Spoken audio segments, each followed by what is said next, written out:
নিশ্চয়ই মুত্তাকিনদের জন্য তাদের রবের কাছে রয়েছে নিয়ামতে পরিপূর্ণ জান্নাত। আমরা কি আত্মসমর্পণকারীদেরকে এবং অপরাধীদের সমান করব? তোমাদের কি হয়েছে? তোমরা কিভাবে রায় দিচ্ছ? অথবা তোমাদের কাছে কোনো কিতাব আছে যা তোমরা পাঠ করছো? নিশ্চয় উহাতে তোমাদের জন্য রয়েছে তোমরা যা আদেশ করবে তাই। অথবা তোমাদের সাথে আমার এমন কোনো অঙ্গীকার আছে যা কিয়ামত পর্যন্ত বলবৎ থাকবে? নিশ্চয় তোমাদের জন্য উহাই যা তোমরা আদেশ করবে। তাদেরকে জিজ্ঞাসা করুন, তাদের কোন ব্যক্তি এই দাবির পক্ষে জিম্মাদার? অথবা তাদের কোনো অংশীদার আছে? তারা তাদের অংশীদারদেরকে উপস্থিত করুক, যদি তারা সত্যবাদী হয়ে থাকে। যেদিন আল্লাহ তাআলার পায়ের পোশাক অপসারণ করা হবে এবং ডাকা হবে সিজদার জন্য, অতঃপর তারা সিজদা করতে সক্ষম হবে না। তাদের দৃষ্টি নিচের দিকে থাকবে, অপমান তাদেরকে ঘিরে রাখবে।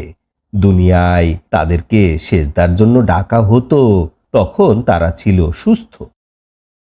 অতঃপর ছেড়ে দাও আমাকে এবং তাদেরকে, যারা এই বাণীকে অস্বীকার করেছে। আমি তাদেরকে ঢিল দিয়ে দিয়ে ধরব, এমনভাবে যে তারা জানতে পারবে না, এবং আমি তাদেরকে ঢিল দিব। নিশ্চয় আমার কৌশল অতিশয় মজবুত।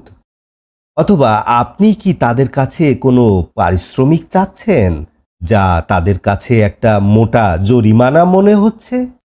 তাদের কাছে কি অদৃশ্যের জ্ঞান আছে যে উহা থেকে তারা লিখে?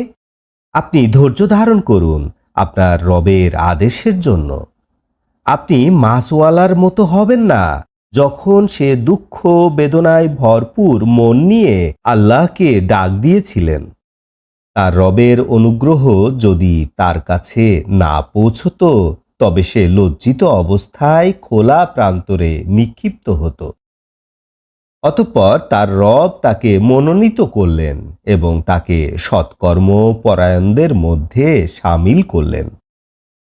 কাফিররা যখন কোরআন শুনতে পায়, মনে হয় যেন তখন তাদের চক্ষু দ্বারা আপনাকে পিছলে ফেলে দিবে এবং বলে, নিশ্চয়ই সে পাগল। নিশ্চয়ই কোরআন বিশ্ব জগতের জন্য উপদেশ। আলহামদুলিল্লাহে রাব্বিল আলামিন।